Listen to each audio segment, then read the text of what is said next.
Welcome back to my channel. My name is Hamza, and today I'm going to be going through the exploratory data analysis and cleaning of this false prediction model. I changed the dataset that I was going to use because I felt this new dataset was better conditioned for my project compared to the Japan house prices dataset. Contents of the presentation, we shall be going through heat maps, correlation matrices, box plots, feature independent plots, outlier plots, illustrations of patterns of interest, illustrations of trends in time and space. Then we shall also fit one initial machine learning model, tune the hypermeters and the evaluation, the validation set. We're going to also split the data into training, test, and validation sets. To start with, heat map. Heat map is a method of representing numerical data where each data point is indicated using colors. The most commonly used color scheme in heat map visualization is a warm to cool color scheme. This is red to blue. We shall show an example with the warm representing high value data points and the cool representing the low value data points. Now to create a heat map, first of all, we're going to need the MATLAB libraries and the Seaborn libraries. This is the code to create a heat map. Sadly, this window is a bit packed, but this is how it should look. With the warm one showing the lower correlation and the cool one showing higher correlation between the different attributes or classes in the dataset.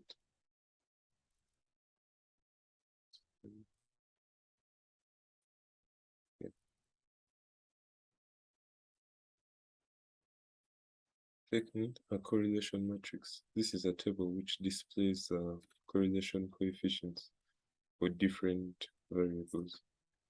The matrix depicts a correlation between all possible values in a table. It is a powerful tool that is used to summarize a large dataset and also identify and visualize different patterns in the given data. To create a correlation matrix, we shall only use this .corr function on the data frame, which is there. And it will appear as follows. And the different bits. Basically, what the heat map uses for its values without being visualized.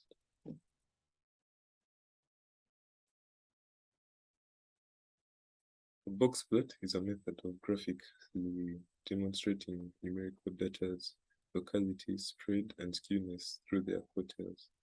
In a box plot, the median, interquartile range, and outliers can be read from the data that is being compared. It is used to compare and contrast two or more groups. When I created the box plot for this, I tried to use the lot area data, but for some reason it was not generating an actual box plot. I started by showing the first 5 columns of my dataset, and it's supposed to appear here, but for some reason, which I don't understand as of now, it is not. Though, however, the final notebook that I'll be handing in this assignment will have the final product.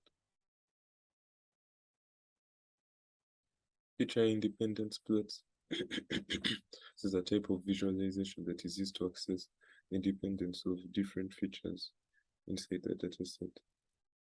This type of plot typically shows the type of relationship between two or more features in a scatter point, with individual data color points color-coded or marked according to the value of a third feature. Basically, feature-independent plots allow one to see whether there is any relationship or dependence between the features, and it can be used to identify any potential sources of bias and errors in the data. You have to use the Seaborn libraries, and this is the code. It uses the correlations from the correlation matrix because it's used to show the relationship between different features based off of the correlations, and it appears as follows. This is a bit packed, but this is how the feature independent plot of this model is supposed to look like. And ignore the numbers, and you can use the color scheme similar to a heat map.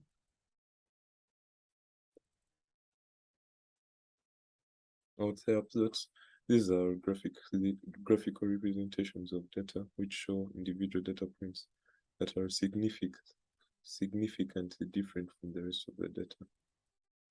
Outliers can be the result of variability in data, or they can indicate errors in the data collection process. Thus, they are important for data exploration.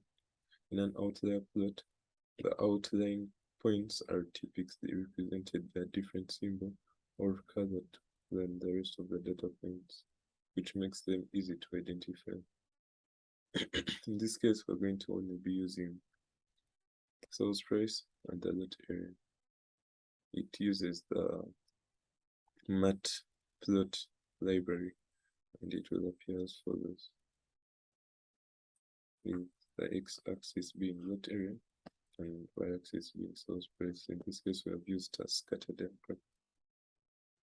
Illustrations of patterns of interest. There are many different patterns that can be of interest in machine learning, and these depend on the type of problem that is being addressed. Some may include clustering, classification, regression. For this model, you can use any pattern of interest that you would like to visualize. I showed an example of clustering, but it was a bit complicated because you can only draw a clusters diagram with float and integer values of data. So I had to make a different data frame using the values of the original data frame, the data set, and I changed all the values in each column into float values using this getDummies method. And the rest of this is used in k-means clustering. This gives the labels, this gives the title, and this is the creation of the scatter diagram. And the plt.show shows the diagram. This is very influential, this plt.show method. It's used to show the diagram that you're trying to create. So all other diagrams that use matplot libraries require this piece of code at the end. And this is how k-means cluster diagram will look like. Sales price against that area.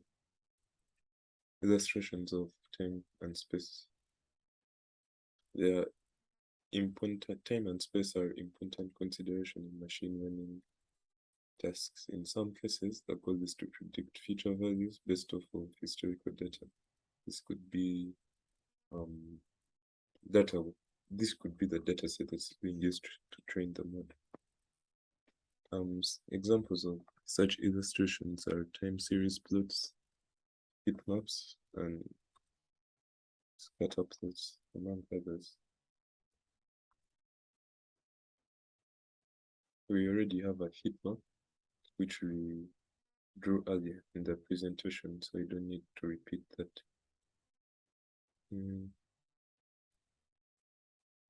For this case, the machine learning model that will be implemented is a support vector machine.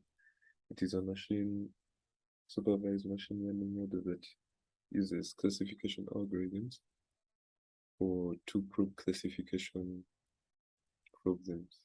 After giving a support vector machine model sets of label training data for each category, they are able to categorize new text. To use the support vector machine in the first place, we are supposed to import these SVR support vector regression libraries from the sklearn library, the influential.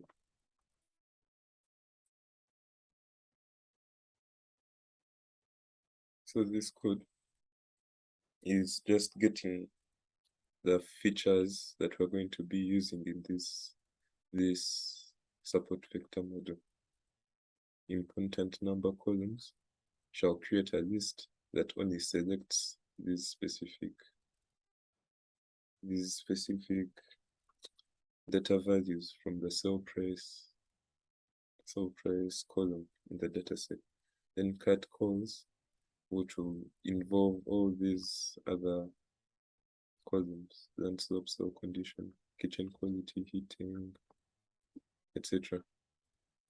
And important columns will be a combination of both, and we can add these into the new data frame. Shall split the data into X and Y chunks.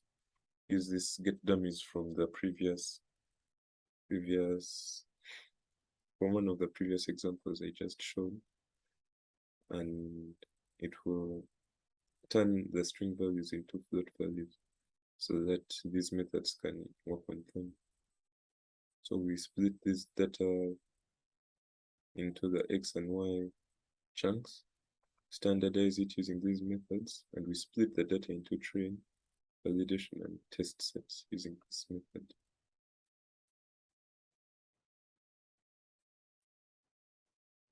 This model will be used to train the SVM model. And then we shall define evaluation functions for convenience. Instead of writing all this code directly, we're going to define them from here. And this is the code for the support vector machine model. It will generate these RMSE cross validation scores alongside these other scores which we set up in the model scores, model MAE, MSE, RMSE, which are just squared errors, absolute errors, mean absolute error, mean squared error, root mean error, R2 score, those important evaluations used to evaluate the training set. Shall then tune hypermeters. In this case, we're going to use grid search to tune the hypermeter, and this can be used to train the model. This is a code for grid search. This is what we shall generate. It generates the best parameters. And in this case, we shall have C 0.1 final regression.